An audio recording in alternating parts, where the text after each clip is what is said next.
What's up, everybody? I am Kayy Simone. Alongside me, I have my guy, Ali John, of course. And you're now tuned into yet another episode of Champions Corner here at LRM Network. Today, we have Booky Blanco. Yeah. What's up, man? How y'all doing? The Champions Corner table. How are you? I'm good. Glad to be here. I appreciate you guys. Definitely. Want to let everybody know where you from, where you repping. Yeah, I'm from. That's a tricky question every time because I'm born in Elizabeth. But I lived everywhere in Union County, so it's hard to really pinpoint where I'm from. Right. So I claim Union County as a whole. What's everywhere in Union County? I lived in Elizabeth, Union, Linden, Roselle. So it's that's really all of Union County. So you know what I'm saying, it's hard to pick and choose. Like which one, right? Yeah. So which one you like the best? I say Union. Okay. Union. Yeah. Yes, city. Yeah, you know the vibe. But I claim Union County just for the record. As a whole. Yeah. That's where me and him actually linked up. 4 many moons ago, right? we was probably like 17. Summer going in our senior year of high school. Feel me? We played football. He came on the football team. Some new cat, you feel me? Like, yo, who's that? He's like, yo, I came here to play running back. And we was like, word. You gotta change that position, bro, because that's locked up. But came on a bad year. Right. Nah, they ain't kicked me out. We just had to change the position. We just sat there, but ever since then, you feel me?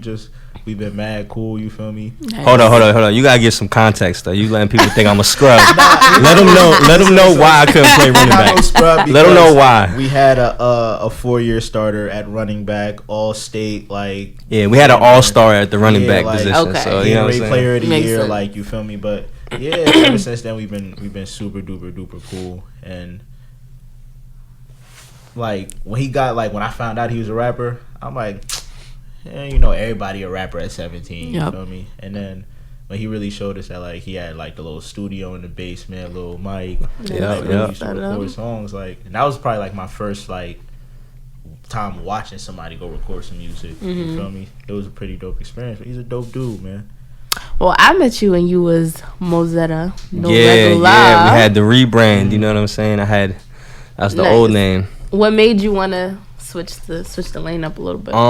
Really, I would say I took a little gap in music. I took like a 2-3 year gap. So I felt like as a reintroduction and a rebrand, I had to like just switch it up, change it up. You know what I'm saying? And like when I was going by Mosetta, I feel like it wasn't as genuine as my name Booky Blanco. You know what I'm saying? Blanco being my last name, and then like I got the nickname Booky for me being I'm like a real time big gambler. You know what I'm saying? Like I'm known for gambling and all that. So it was more genuine this time around. So it meant more to you. Yeah, it was more of like a real connection with the name. That's dope. Yeah. So to people who may not have heard your music, how would you describe it to them?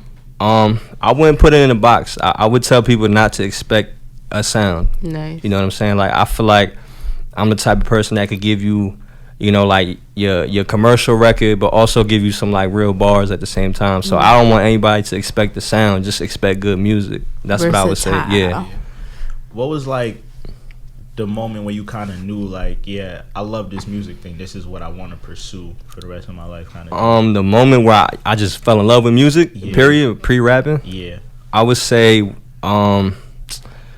probably in 2002 or 2001, whatever year 50 dropped, Get Rich or Die Trying. Nice. And at the time, I remember my mom, she was dating a drug dealer at the time. Yeah, it's crazy. She was dating a drug dealer, and his little brother, he was a rapper. And that was the first time I had met somebody that was like, back then it was hard to be a rapper. You had to have real money, real resources, you know what I'm saying? You couldn't just be in the closet in your crib rapping. You had to, you know what I'm saying? So he was a real rapper at the time from Hoboken, and I just remember being around him, and I'd be like, word, that's dope. And it always stuck with me after, and I just felt like, I fell in love with music more and more from there, and you know what I'm saying, just nice. Turn into what it is. Damn, that was a classic album too. Yeah, I feel like that's everybody's introduction, like from my age group, like or our age group, like 50. Yeah. Most of the artists that come here say Jay, but that's a real 50 is a good one because I feel like a lot of people. They leave them out. Like we ain't really like our generation really ain't catch Hove to like the Black Album maybe. I'm not gonna lie, Hove is my favorite rapper of all time. Yeah. But I didn't really like mess with him heavy because a lot of shit went over my head, so I didn't really get to enjoy his music till like high school, like that's what I'm saying. like late high school. I ain't really get into Jay. Like I always heard his stuff. My pops was a big Jay fan, and I always heard it in the house. But I'm like, what is like this ain't? I can't get jiggy to this. You know what I'm saying? But like when I got older, I'm like, all right, he's dropping real gems. I could really like apply this somehow. Yeah. So. Nah, because I really feel like, because 50 was probably like the hottest thing smoking when we was like of age to kind of not understand music, but to know what we like. At least know who he was. Exactly. He was the hottest thing smoking. I'm talking everybody. Like my brother had a pair of G-Unit sneakers. Like it was the biggest thing. Right. I had the G-Units, the game shits. When Game dropped his own shits, right? He had a little pair that went. Everybody like to overlook it, but he had an era. He had an era when everybody was copping his shit. For real. Word. So do you think there's like any type of difference from who you were before you took your break and now after you got your break in? Yeah, I would say there's a difference in like overall just wiser, you know what I'm saying? Like more life experiences, you know, more ups, more downs.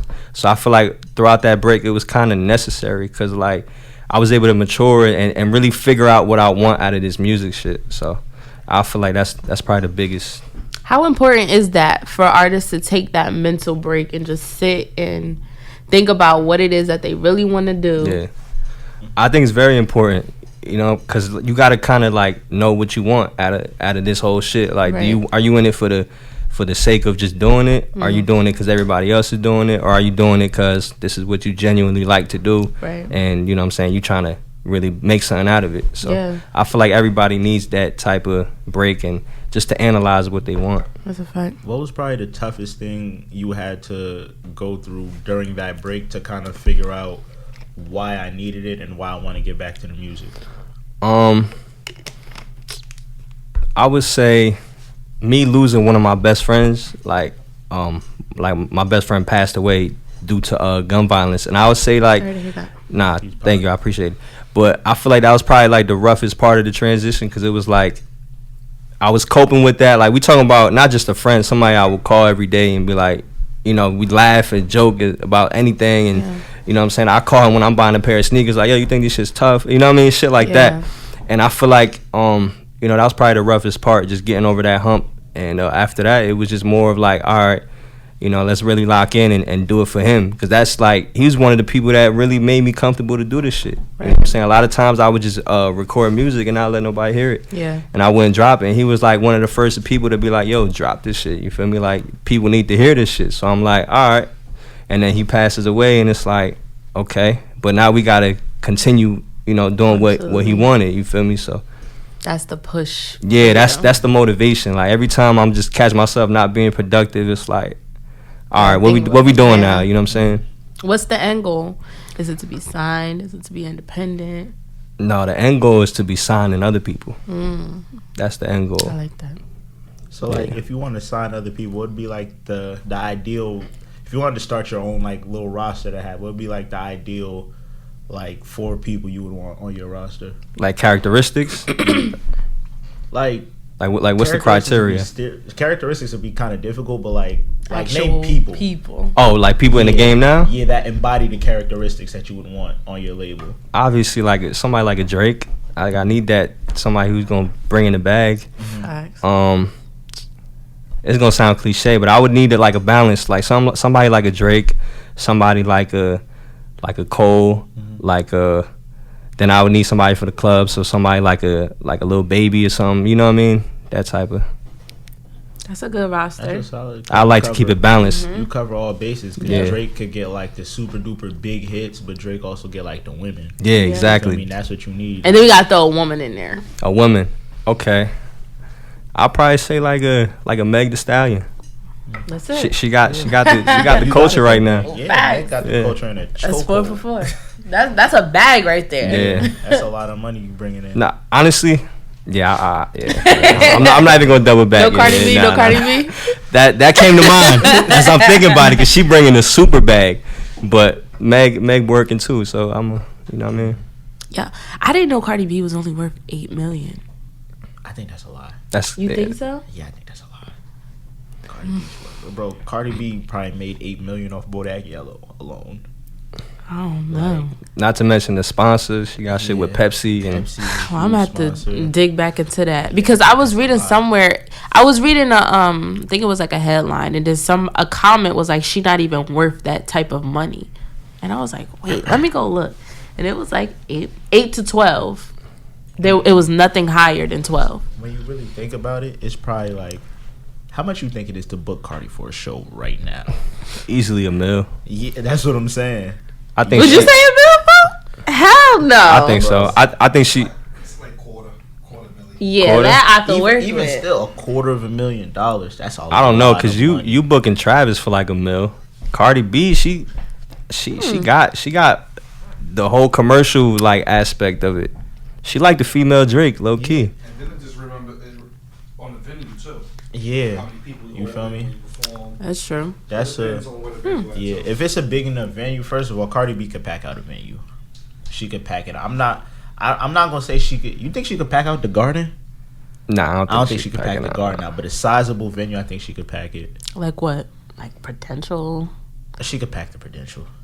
Yeah, she could pack the Prudential by herself. Yeah, by her lonely, like she could. I mean, that's you got New York coming out. You got she packing that shit out. Yeah, she could pack do the Prudential. You feel me? I could see Cardi getting a stupid bag for just an hour show, an hour set. She couple her mixtape joints. She can do her entire album because all of those was good songs. There was, and a couple like guest depending verses. on who you asking was good because I hear a lot of men try to downplay Invasion of Privacy. Bro, that was easily a top 7 album of that year, easily by far. Do I think it should have won the Grammy? Probably not, but I see why. Yeah, I see why it did. You feel me? Me personally, I thought Nip should have won that. Hands down. Like, and I'm not one of those people that was like, oh, you know, I just like I've been on Nip. No, I got hip to Nip because I used to watch his interviews, and I'm like, yo, he's smart, like as hell, super smart. So after I watched his interviews, I was like, I don't really want to go back and listen to some old stuff. Then it came out that he was dropping Victory Lap, so I was like, all right, when that drops, I'm gonna listen to it, and I was blown away. Intro came on, I was like, oh nah, he's different. That's when I started to go back. So I feel like Victory Lap was probably the best album of that year. Right. But hands down. Shit, Cardi won it, so I ain't mad at it. Yeah, salute to Cardi. More power to the women, for real. We need more women in hip hop, for real, if we're being honest. Yeah. Yes. But back to Blanco. Yep. So you have a few singles that you dropped. Yeah, definitely. OnlyFans. Yeah, right now we pushing that. That's the single OnlyFans. You know what I'm saying? Go stream that on all platforms. It's out right now. What's up with this? Shout out to the girls at the OnlyFans, man. What's up with this? You know, we had to make the Instagram thotty anthem.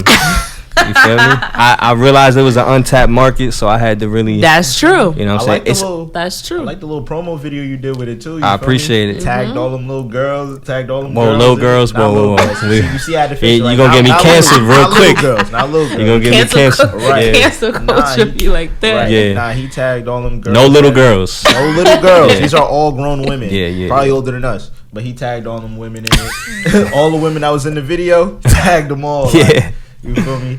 Nah, it was dope. I respect it. Yeah, what made you want to do that though? I know you said it's an untouched market, but yeah.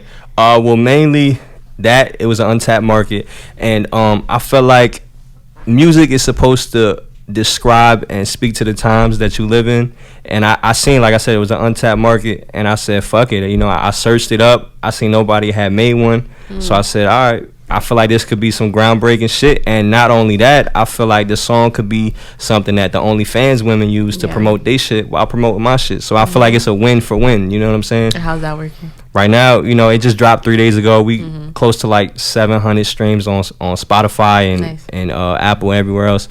But it's working so far. You know, I got some. They rocking with it. They rocking with it. I actually got a surprise tomorrow. Tomorrow we dropping a big announcement with it. Nice. I ain't gonna let the cat out the bag right now, but stay tuned tomorrow for Booky Blanco and his special announcement. Yeah, definitely. I wanted to talk about some of my favorite records that you've ever dropped. Like Lucky Day was probably like the one for me. Like, yeah. I'm mad that you ain't pushed that more. Like you pushed it, but like you ain't push it like you did Show Me. Show Me was an amazing record too. Thank you. Show Me just hit 100K on SoundCloud. Man. Yeah. How big was that for you?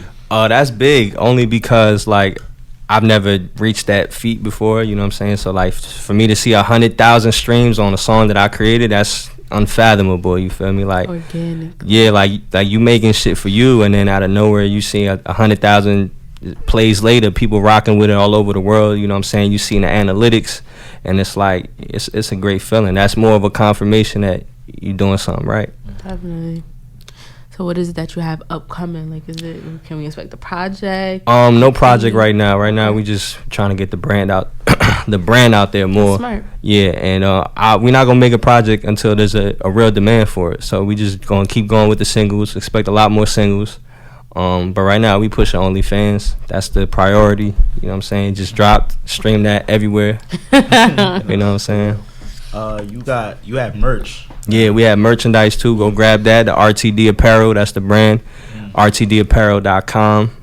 So how did you come up with your roll the dice? Because we had another artist on the show. Yeah. Shout out to Mac McRae, by the way, who also have a roll the dice theme type of thing. So it's just cool to see two minds actually have something alike. So I didn't even know that, but that's crazy. The brand came about. Like I said, I'm a gambler. I'm big into gambling. So like roll the dice, it just all ties into everything I'm about. You know, like rolling the dice on yourself, betting on yourself. That's really what it stands for. I like that. And like, you know what I'm saying, like everybody know about me. Like I'm in the casino every weekend. Damn really? it. Yeah. Like, how did you learn to gamble?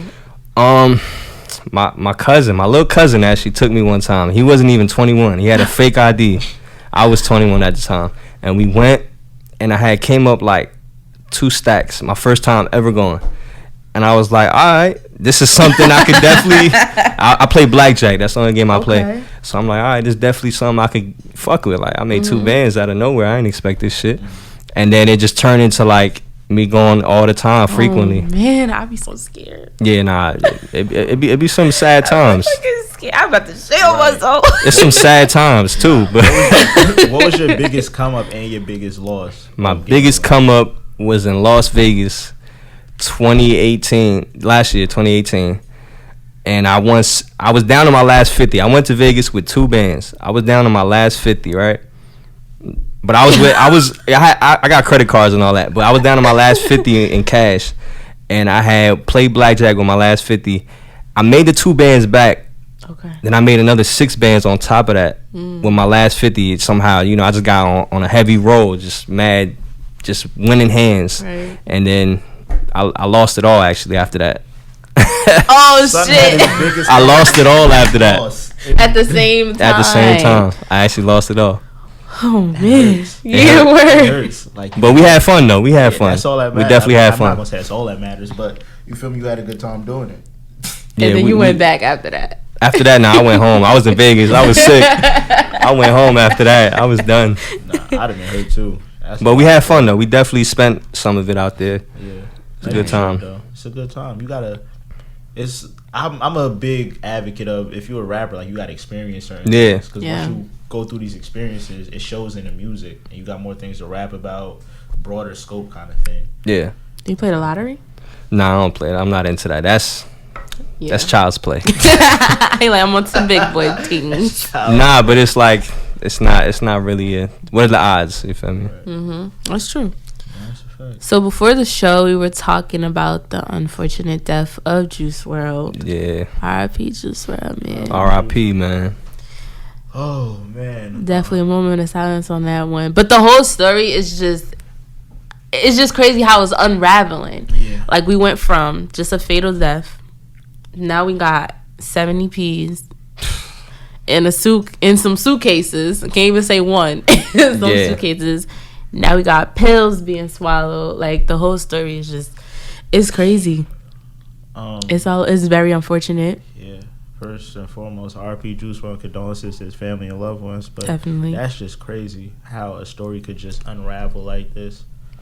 And it's always like it always goes back to the drugs at the end of the day. You feel me? It's sad that our youth are just relying so heavily on these drugs to kind of cope with whatever they're dealing through. And going through. And like, it's rough because, you know, I'm never going to tell nobody how to really cope with certain things because they've been through things that's worse than I can ever imagine, especially him being from Chicago. You don't know what he's going through. But it's just sad. And then they said like he's taking the pills so he didn't get caught with the pills. Like, oh, it's just that's super unfortunate. super. I feel like what y'all would have done. Y'all would have y'all taking charges. At that point, I feel like you got no choice. You got 70 P's on hand. Oh man, you know what I'm saying? You just gotta take what comes with it. You knew the risk. Yeah. At that point, that shit is like it's like suicide though. Yeah. like did you expect to not overdose? Like maybe he knew it was like, all right, this is the end. Maybe like that's what I think. That's the only logic in my head. I mean, what was scary to me was that someone posted, I don't know if you guys saw the comment from a fan 4 days before. Mm-hmm. Yeah, I seen that. That shit blew my mind. It's like, what the fuck? The fan was just like, I don't know you, but you need to slow down on the pills. He said Percocets too. Yes. Yeah. Specifically. Right. And another kind of eerie thing, like it was just like big wave on like TikTok. I don't know if y'all seen it, but like they would do like what is that about? The Lucid Dreams challenge, and as it would go into a hook, they'd fake like they was having a seizure. Like, and I did see that shit. What is that about? It's crazy how he died from a seizure. It's just all of it is crazy to me, bro. Super sad, super unfortunate. Yeah. I don't think I could ever work for TMZ because the way they be getting that damn information though. Yeah, bro. Like. That's a different type of dedication right there. Somebody gotta do it. Yeah, somebody got it. Some things you just can't report on, son. Yeah, like, I definitely could say that. Yeah. Some things you that's where can't. I would be with it too. It's hard for people with integrity to do that type of job. Mm-hmm. That's why, when I was a writer, there was certain things I just never touched. Like, if I was still writing at the time Nip passed, I'd have never touched that. Yeah, I was a sad one too. Yeah, that was a big one. Damn. If it's a memorial piece, cool, I'll do that. But like just posting about his death and how it happened and going to try to grab a video for like, I can't do it. Does the price matter? Price don't matter at this point. Okay. Like, and I'm broke. Like I'm broke, but at the end of the day, it's just certain things like you're supposed to stand on. As a man, you brought up to have integrity. You feel me? You brought up to have morals, and some stuff is just off my moral compass, and I can't do that. Makes sense. I mean, I'm definitely studying them interviews. I like that. Come on, bro. I like that. No, people need to do it more though. Like I feel like the death was very unfortunate, but the type of information that he was given, like we need to study that. Yeah. Nah, definitely. We need Nip more is of that. definitely in my top 5. Like I could definitely say I was rocking with Nip since 2011 when he dropped TMC. When he dropped that mixtape, my boy put me on to him. And ever since then, I heard that song, what's the name of that shit? They Know. I heard that single when he dropped that, and I've been a fan ever since then. Yeah. So did you take the death hard, like knowing that that's somebody that you really rock with? What do you mean? Because there was a lot of people that took the death of Nipsey Hussle hard. Oh, yeah, no, I definitely took it hard, yeah. Because, like, I remember when he was supposed to drop Victory Lap in 2012 or 2013, but he pushed it back, and ever since then it's been like a myth, like, yo, when you gonna drop? And he would drop every once in a blue moon, and it was just so different. Like his message was like no other. Yeah, you know what I'm saying? Just like he's the reason why I even want to be independent as much as I do, because he laid the blueprint. Like he showed people like, all right, the merch is, you could really make a real brand off that. You could really, you know what I'm saying, piggyback that and tie it into other things, and just really make a real solid foundation off of just being independent without having to give up your rights and your masters and all that. So it's definitely important for artists to learn to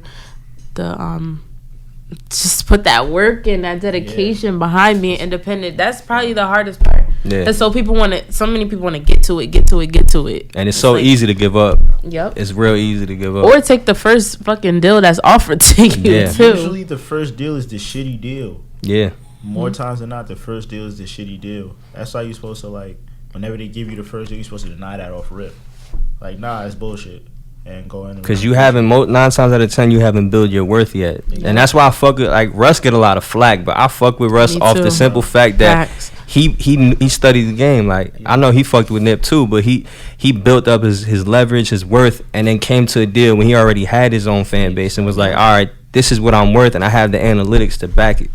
You feel me? So. And that's when you get a deal in your face. That's how you're supposed to do it. I feel like he's probably making it, like, active, out of all the active rappers, I think he's making the most money. Russ. Out of everybody. Probably, most likely.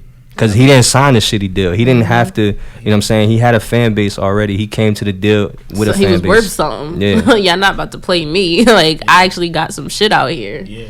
Selling out venues and all that. It was a running joke on social media. I'll never hear Russ music, but at the end of the day, he packing venues. You don't have to hear it. Outside of the US, without too. you hearing it, he's doing that. You feel me? Packing them, you feel me?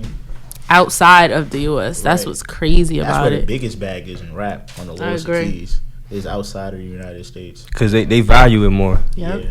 It's not just like for show. Because you got to think about it. We live in a country that's like, we take it for granted. Like, but we are the tastemakers of the whole world. You feel me? Everybody follow what we do. They want to emulate everything. So That's true. they appreciate it 10 times more, especially like in the places like the UK. And they even appreciate the old. That's why a lot of old retired rap, I wouldn't say old, but they old. But like a lot of old school rappers, they go to the UK and shit like that because they can really get that bag. People appreciate them more. Right. So speaking of performances, when you hit the stage, what can people expect from your performance? I feel like they could expect a good time. You know what I'm saying? Good crowd interaction. Just come out, have a good time. Crowd surfing? I don't think I'm crowd surfing. I'm not gonna hold you. I don't think I've seen too many failed videos of people. I don't think I'm big enough to crowd surf yet. Yo, remember that? I forgot where you was performing at. I think it was at one of those big Rutgers events, like one of them little festivals. Oh, you talking about Unity Day? Yes, Unity Day. Yeah, that shit was crazy. Was out there in the robe. Yeah, we pulled up in the silky robe. Yeah, he was turning that. We had we pulled out the beach ball and shit. Yeah. Got that shit popping. Now you turned that place upside down, bro. Came out with the blow up dolls. That's what I'm saying. You could expect a good time at my show. Like, we gonna bring some fun, some energy. Nice. You know what I'm saying? That's So what it's about. might even get some free merch in the crowd. And That's lit. Yeah. what I really liked about your music is because, like, I can listen to you just transition from different sounds and different songs. Like, I remember when I first heard you, you was on, like, you know, some boom bap, like, 90s. And then, boom, you went to the melodic stuff. Then you infused the melodic stuff with some of the rap and stuff. So it's like, it's super duper versatile. Like, whatever you want to hear, you kind of got it almost. Yeah. Like, I even got some of the songs that you deleted. Yeah, just in my a lot laptop. of people do. A lot of people got them in the shits. laptop, because, like, I just like this. Not only I like the music, but I like to hear how far you've come. Yeah, I appreciate that, the growth bro. is there. Definitely. Yeah, I try not to like I said, I try not to put myself in a box. Like, I don't want people to have expectations. So when I do drop an album, you don't know what I'm gonna give you. Just know you're gonna get good quality. You're gonna get something that you can listen to. But I don't want people to know, like, yeah, I'm gonna get this. So let me prep myself. I want it to all be a surprise. So that's how I approach it. Do you put like sorry? No, go ahead. Do you put like a time limit on when you write, or you just write when you feel inspired? I try to write at least once a week, at least. Okay. You know what I'm saying? But sometimes it just depends. Like, it depends on, cause, like, you know, I'm independent, so I gotta wear the artist hat, I gotta wear the promotion hat, I gotta wear the fund everything hat. You know what I'm saying? So it's like I gotta do a lot of shit. So I really try to get in there at least once a week, sometimes more. But it really just depends. Sometimes I might have a streak where I'm in there like every day for a week. It just depends on the vibe and what's going on. That makes sense. How do you feel about bundling, like, your merch with your album? Like, you see how artists bundle the merch with their album and it spikes their sales, whatever. Like, when you feel like, when you're ready to drop album, you think you're gonna do like a little merch bundle with it? Definitely. We're gonna do everything. We're gonna explore every avenue. I feel like that's a genius move, by the way, from Spotify. I don't know if Apple doing that. I'm pretty sure it's just Spotify that's doing the bundle.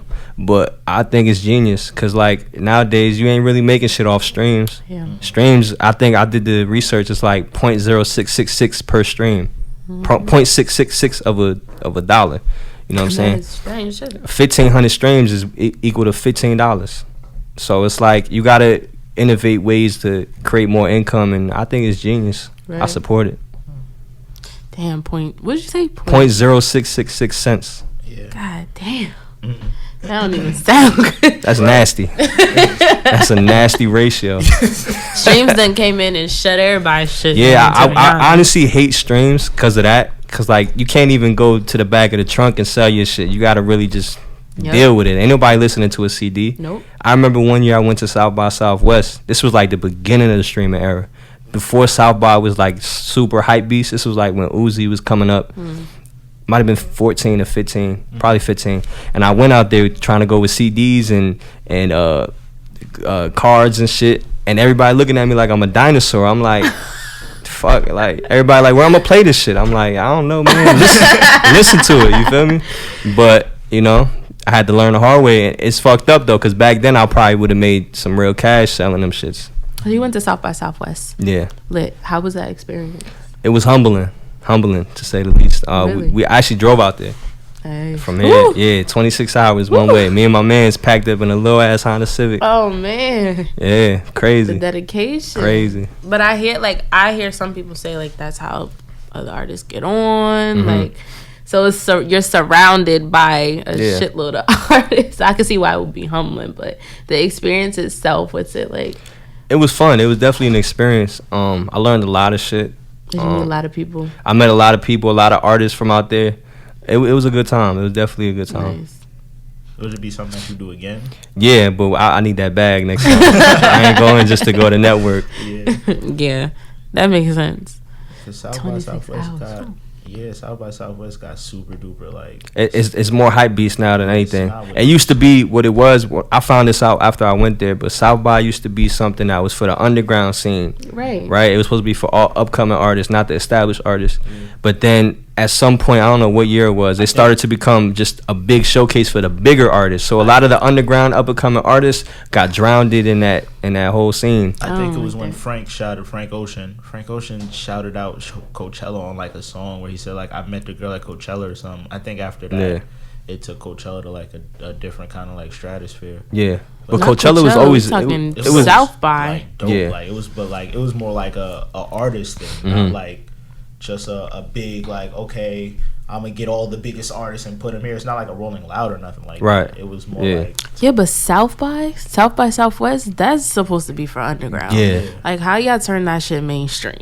Like that's ridiculous. They got the bag for people. You know what I'm saying? And they coming with big bags now. Take that big bag and put it into these underground artists. Yeah, that's what I they agree. need to do. We need more like truly like underground festivals. But you know, festivals are at an all-time high now. Like, and music is at an all-time. Like, just the music industry is like over $1 billion in the industry. So, you know what I mean?